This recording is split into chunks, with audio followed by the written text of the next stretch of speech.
Good afternoon, everyone, and welcome. My name is Carla Bihari. I'm going to be sharing an orienting embodiment practice today. In this world of cultural somatics, or embodiment, is this world where we are combining movements for social justice, unraveling impacts of colonialism, unraveling the impacts of white supremacy on our bodies, and using this world of somatic embodiment practice to begin to reclaim a sense of wholeness, to begin to reclaim more connection. The Western colonial world wants us to believe that mind and body are separate. One of the mechanisms of colonialism is to separate mind and body. Part of our work in healing ancestral trauma, intergenerational trauma, the everyday trauma of oppression, is to find practices in our bodies to begin to reclaim this sense of wholeness and connection. So an orienting practice is a foundational style of practice in somatics, and really focusing on animal instincts of how we assess our environment for safety. In those of us who live in bodies who have experienced violence, our bodies can be hypervigilant, always on guard. Our bodies can be always just waiting for the next trauma to happen. This is one of the mechanisms of oppression-based trauma, is that it is pervasive and persistent. It's impossible to predict. So an orienting style of practice is a way to begin to assess our environment for safety, really rooted in the natural instinct of the animal kingdom.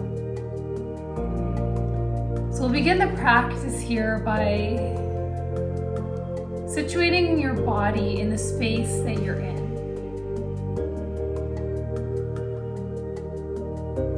In an orienting practice, we generally keep our eyes open. And the invitation in the practice is to begin to scan your environment. I invite you to take your time in the practice. Resma Menachem talks about scanning our environment and looking for our windows and our doors, looking for all of the ways that we can escape from reality. We want to stay connected in the practice, but from an intergenerational sense, finding our exits, maybe the exits that our ancestors never had access to.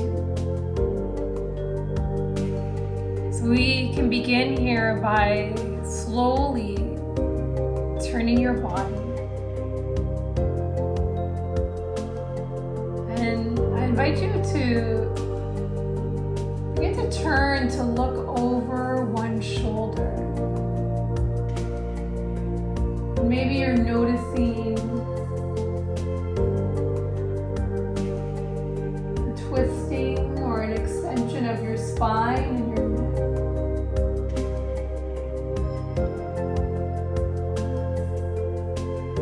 Give yourself time for your eyes. Begin to scan the space that you're in. This is an exploration, allowing ourselves to receive information about the colors, the landscape, the shadows, the textures that are surrounding us. So as you come back through center, perhaps you feel like starting to turn in the other direction. You can take your own pace, allowing your eyes time to scan, starting to notice your windows and your doors, your exits, noticing perhaps colors and shapes, images, sounds that maybe you haven't noticed before. Maybe you are tuning into where your body is situated. I have my back against a table. For those who feel as though your body is often displaced or destabilized in spaces, in new spaces especially, for some of us it can feel helpful with orienting to have our back up against a wall. Maybe that offers a sense of protection for your body and for your breath. It's going to feel different for every single person.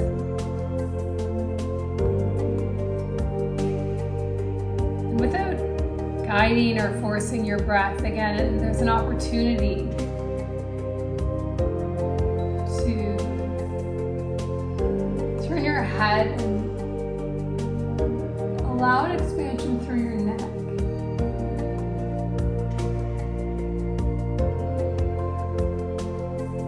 Looking for ways to tap into our vagus nerve,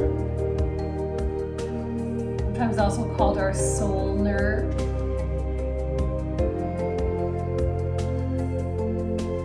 As we scan the environment, we're allowing signals from the environment to stimulate neurotransmitters in our body to send signals to our brain. Tell ourselves that we are safe and protected.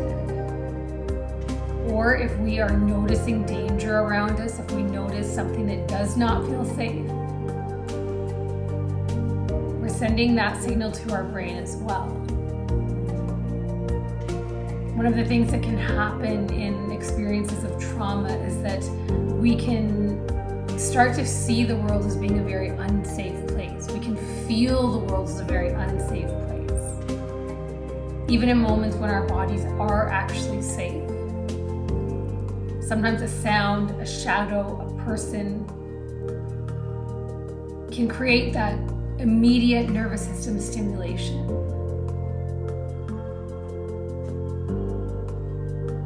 And our bodies will react and respond.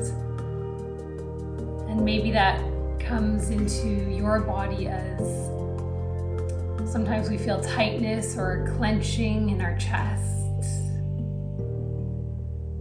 Sometimes we feel, I have this little kitty here beside me. Sometimes we feel our heart pounding, our heart racing. Orienting is one practice, a resource that we can use to be able to tap into our own mechanisms of healing and to be able to start to regulate through our own bodies and our own nervous system. Please share a comment below and let me know how this practice resonates with you. You can find me on Instagram at Carla Bihari and at Somatic Social Justice. And I share this practice with you with the knowing and understanding that our bodies deserve to feel at ease and at peace. And part of our healing is to start to reclaim these resources that were taken from us, that were taken from our ancestors. Thank you so much. Wishing you all a peaceful rest of your day.